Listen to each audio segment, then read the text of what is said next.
Hello again, this is Natalie Armstrong-Moton talking to Esther Carson-Blewell about getting unstuck. And we have worked our way through to chapter 8 in this beautiful book that Esther has written and has available on Amazon, as well as a complimentary workbook that you can download so that you can read the book and do some tasks and some self-awareness exercises as you're going through the book. So Esther, we're all the way to chapter 8. Tell me a little bit about chapter 8. Learning. Learning is an attitude. Learning is a way of living, and it helps us move forward. And it's a great thing. However, each of us has to learn our own lessons in our own time, in our own way. So you know a lot of stuff about a lot of things that I don't know, right? And vice versa, right? This is true for everyone. And yeah, it's hard, especially if you're a parent. We want to infuse our children with lessons that we learned the hard way so that they don't have to suffer and all those things. And of course, it never works. You can't just tell somebody how to do something or why it matters and all that kind of stuff. And so part of being with other people is giving them the space and the grace and the opportunity and the environment to figure things out for themselves. And this kind of goes back to the idea about you're powerless to make other people learn what they need to know, right? You're powerless to have your child learn the same things you learned, 30 years ago. So, yeah, we have to, it's a process. It's not an event. And even if you're following through these videos about the book, there are recurrent themes about being powerless and being important to yourself and letting go and forgiving and being kind and walking through things and all those kind of things. And so one of the ways we learn is by paying attention and then being willing and curious about what it means to you. What do you understand about this or that? Why does this or that, why is that important to you? And how does it apply to your life? And because your life is, back to the beginning, about you, right? It's your responsibility. It's your opportunity to be important to yourself. But so if you're not really paying attention to what matters to you and what doesn't, and how you're choosing to behave and all that, the quality of life is not that rewarding. Right. And in this chapter, I remember that you talk a little bit about rehearsing and do-overs. Mm-hmm. And that was a really interesting aspect for me in chapter 8. Explain a little bit about the do-over idea. This is one of my best tricks because it's a way to, it's almost like, I've never called it this before, but it's like speed learning. So when you go back and focus on something that went wrong, let's just say a conversation went badly or a situation went badly. One of the things that really, really helps us learn is to do it over. So quickly, the way you do that is you put yourself back in the experience, in the moment, imagine it in your mind's eye, and actually, most of the time you will feel whatever you felt, ashamed or scared or mad or whatever it is. And then using some of those skills. So, well, that did not go well, right? What I was hoping would happen, what I wanted to have happen was X, right? I wanted to be understood or whatever happened. And to be specific about the outcome that you really needed or wanted, okay? And why it matters, okay?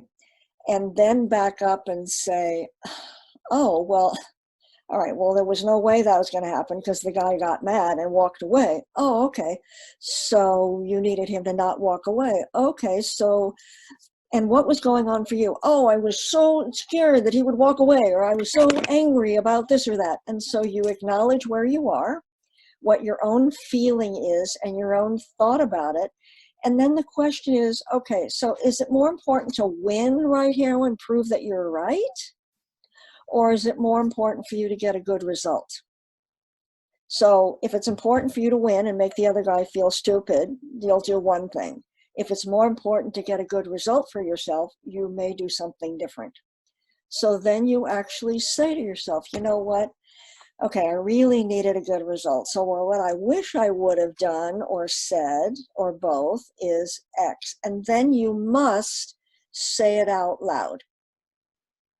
You can't just think it. You have to rehearse it, because that requires you to actually do it, not just kind of think about it. Okay. What I wish I would have said is, you know, sir, I really misunderstood whatever happened. And you say exactly what you wish you would have said. And then you imagine what might have happened. And then you learn. Okay. But you're taking responsibility for your own behavior. You're taking responsibility for your own outcome, your own experience, your own choice. And you can't, even if you do it right, let's say you do it better and it would have been better. There's no guarantee that you would have gotten a good result, because maybe the person's an idiot. Okay, I don't know. But there's no guarantee about the other person, but at least you will be proud of yourself. You know what? I really handled that better and the guy was not willing. Or I wish I feel better about myself, or I'm more proud of myself that I behaved well, or whatever. So that do-over, rehearsal, repair is a really, really, really powerful, fast way to learn about yourself. And the great thing is, now that I've rehearsed it and I've done it differently, a funny thing happens in your body, is that your brain gets tricked into because that's the last thing now that's on your brain, instead of the thing you made a mess of. So it's almost like you did it over, and you get to remember and experience the last thing that you said.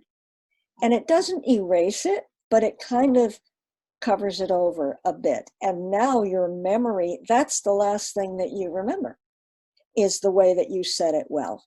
Right. And so that's really one of my best tricks. And when I use that with clients and students and so forth, it makes all that, because remember, if you can do it once, you can do it twice. That's right. So if I do it effectively once, when I have time to stop and think about what I was doing and what I wanted to have happen and why it mattered, right? If I did that, then, that's quite a process. Right. And now when I actually do it out loud, which is why you have to do it out loud, you have to say it out loud to the dog or whatever, it doesn't matter, in the shower, it doesn't matter.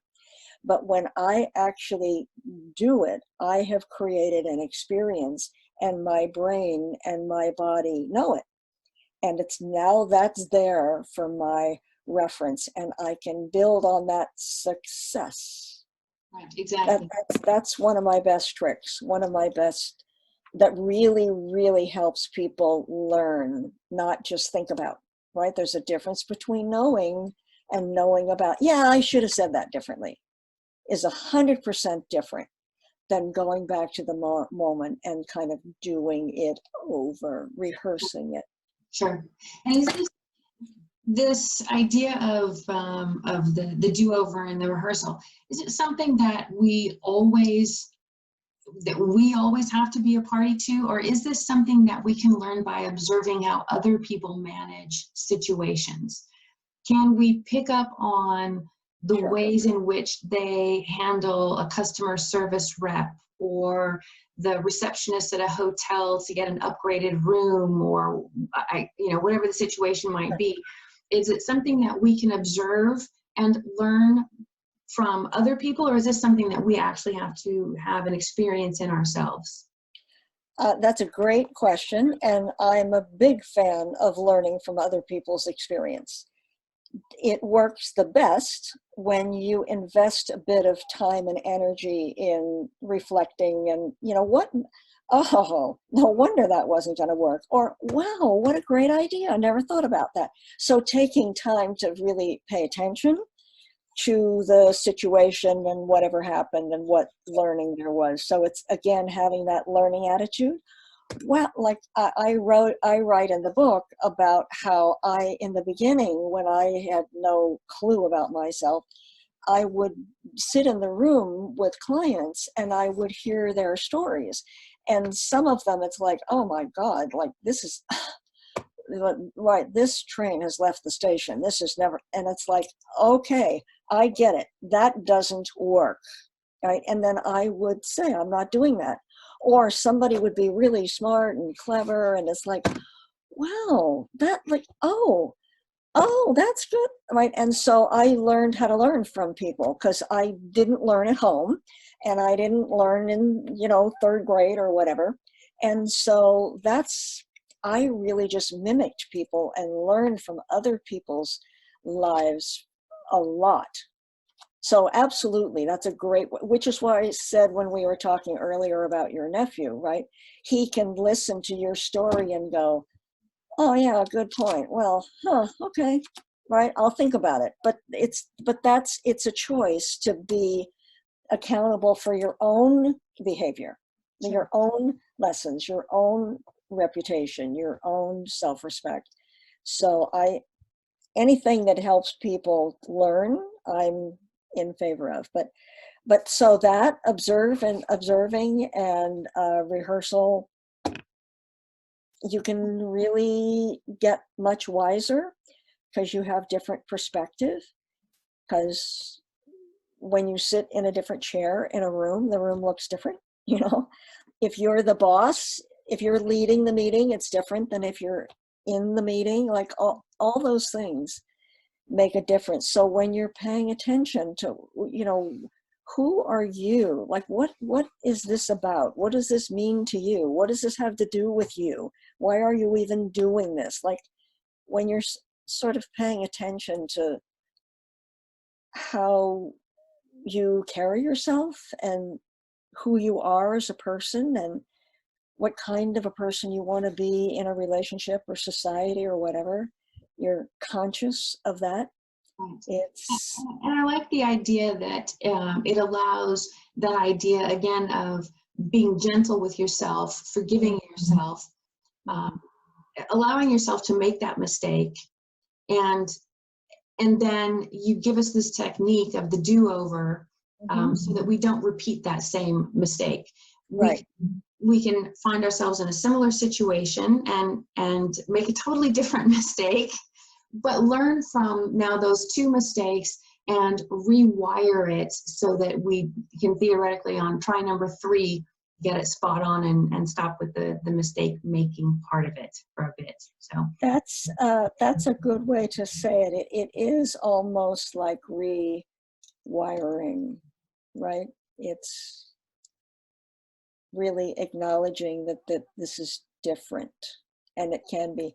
And there's a whole social psychology thing of positive psychology and the idea about a negative perspective and an optimistic perspective. So for instance, if you made a mistake, okay, and made a mess of something, you can either say, whoa, never want to do that again. What happened? I gotta look at that. Or, oh my God, and then berate yourself and humiliate yourself and so forth. And then the question is, how is that helpful? Okay, what do you want to have happen now? Okay, you now have humiliated yourself or yelled at yourself for 15 minutes. So now what? Like, now what? How is that helpful? And therefore what? So that, willingness to be present and accountable is kind of a big deal. Sure. And this idea of learning and being better in situations, being better in relationships, being better in behavior, is there a proactive end to this? So for example, if I know that I'm going to have a challenging experience that for me historically has been challenging, is there a benefit in me, for example, going to my husband saying, historically, this has been really challenging for me. Can you help me devise a better path? Can you help me create a better script? Can you help me create a better strategy so that it's not really a do-over, but it's sort of a do in advance? Is there benefit in that? Absolutely. That's kind of falls under the heading of managing expectations, and start with the end in mind.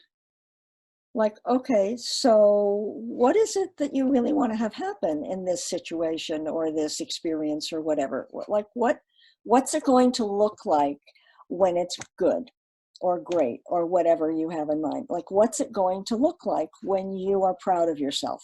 Okay. And then be specific. And why does it matter, and so forth. And so starting with the end in mind, staying focused on what you're doing and why it matters.